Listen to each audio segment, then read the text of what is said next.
दोस्तों कैसे हो। मैं ज्ञानी गुरु आपके लिए फिर से लाया हूँ आरआरबी में पूछे गए वे क्वेश्चंस, विज्ञान के जो बार बार पूछे जाते हैं रेलवे एग्जाम्स में। तो आपके सामने आज मैं फिर से जीव विज्ञान के कुछ प्रश्न लाया हूँ जो एग्जाम में पूछे गए हैं। तो पहला प्रश्न आपके सामने ये रहा।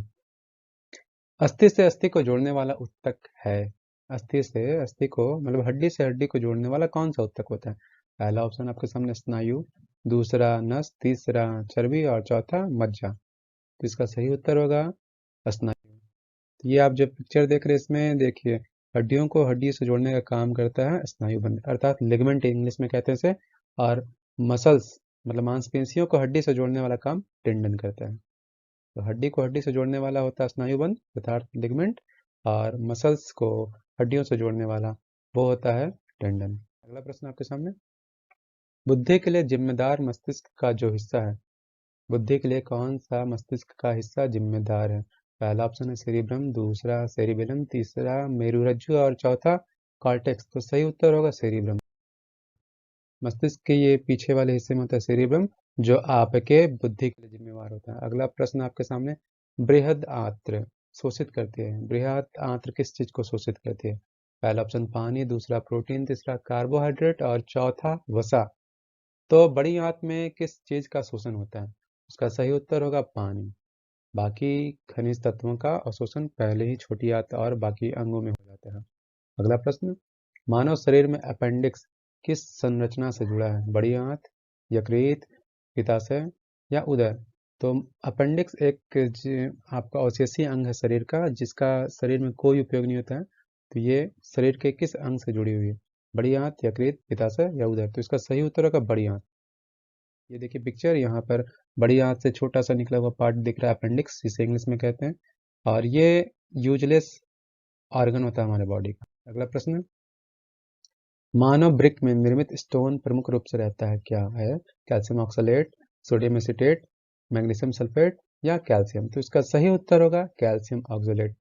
जो स्टोन अर्थात पत्थरी वो होता है कैल्शियम ऑक्सलेट होता है। इसका सही उत्तर है कैल्शियम ऑक्सलेट। अगला प्रश्न आपके सामने, मानव मस्तिष्क कितने ग्राम का होता है? 1350 ग्राम, 1230 ग्राम, 1100 ग्राम या 1500 ग्राम? तो इसका सही उत्तर है 1350 ग्राम लगभग होता है। अगला प्रश्न, त्वचा के बाहरी परत को क्या कहा जाता है? अर्थात त्वचा के बाहरी परत किस ऊतक से बना होता है? पहला ऑप्शन है एपिडर्मिस, दूसरा डर्मिस, तीसरा एनिडर्मिस और फोर्थ एक्सिडर्मिस। तो इसका सही उत्तर होगा एपिडर्मिस। एपिडर्मिस हमारे त्वचा के बाहरी परत के रूप में होता है, ये ऊतक होता है। अगला प्रश्न, पुरुषों के बंध्याकरण शल्य क्रिया को क्या कहा जाता है? हिस्टेरोटोमी, सुपरमेक्टोमी, वैसेक्टोमी या गैमटेल्टोमी? तो इसका सही उत्तर होगा वैसेक्टोमी। तो आपका थर्ड ऑप्शन। अगला प्रश्न, फेफड़े का फेफड़े के चारों ओर जो झिल्ली होता है उसे क्या कहा जाता है? श्लेष्मा झिल्ली, पेरिकार्डियम, फुफ्फुस या मध्य स्थानिका? तो इसका सही उत्तर होगा फुफ्फुस।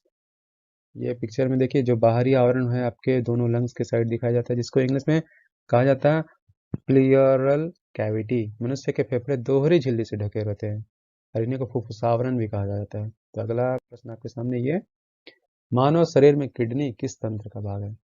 तो हमारे शरीर में ऑर्गन ऑर्गन सिस्टम ये शरीर तंत्र का भाग होता है, जैसे श्वसन तंत्र है, प्रजनन तंत्र है, पाचन तंत्र है, उत्सर्जन तंत्र है और तंत्रिका तंत्र है। तो इसमें से मानव शरीर में जो किडनी है किस तंत्र का भाग है? तो पहला ऑप्शन है उत्सर्जन, दूसरा पाचन, तीसरा श्वसन और चौथा है प्रजनन। तो इसका सही उत्तर होगा उत्सर्जन तंत्र। अगला प्रश्न, भोजन का पाचन किस अंग में प्रारंभ होता है? अर्थात भोजन कहाँ से पचना स्टार्ट होता है? तो पहला ऑप्शन मुंह, दूसरा यकृत, तीसरा पेट और चौथा है आंत। तो सही उत्तर होगा मुंह। मुंह से ही पाचन स्टार्ट हो जाता है भोजन का। कार्बोहाइड्रेट सबसे पहले टूटता है हमारे भोजन में। अगला प्रश्न, मानव शरीर का सबसे बड़ा अंग कौन सा है? मस्तिष्क, हृदय, यकृत और गुर्दा? तो इसका सही उत्तर होगा यकृत, लिवर। मानव शरीर की सबसे छोटी ग्रंथि कौन सी है?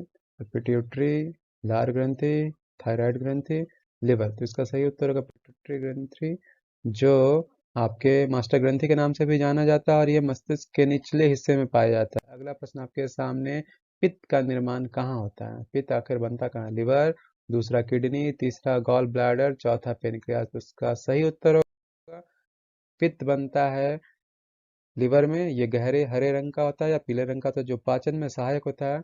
यह यकृत द्वारा लगातार बहाया जाता है, जिसका स्टोरेज पित्ताशय में होता है। इसका पीएच मान 7.7 होता है। अगला प्रश्न आपके सामने, किस अम्ल की उपस्थिति हमारे पेट में होती है? हमारे पेट में भी अम्ल बनता है और जिसके कारण ये गैस्ट्रिक होता है, हमें जलन जैसा भी महसूस होता है। अगर खाने का समय विलंब हो जाए या जो एसिड बनता है हमारे पेट में, अगर उसको उस टाइम भोजन ना मिले तो वो हमारे पेट में जलन बनाता है। वही जलन धीरे धीरे हमारे बाकी अंगों तक पहुंचने लगता है गैस के फॉर्म में। तो इसका ऑप्शन क्या है, देखें, पिक्रिक अम्ल, हाइड्रोक्लोरिक अम्ल, नाइट्रिक अम्ल एंड सल्फ्यूरिक अम्ल। तो इसका सही उत्तर होगा हाइड्रोक्लोरिक अम्ल। हमारे पेट में हाइड्रोक्लोरिक अम्ल बनता है। अगला प्रश्न, भ्रूण को भोजन किस माध्यम से प्राप्त होता है?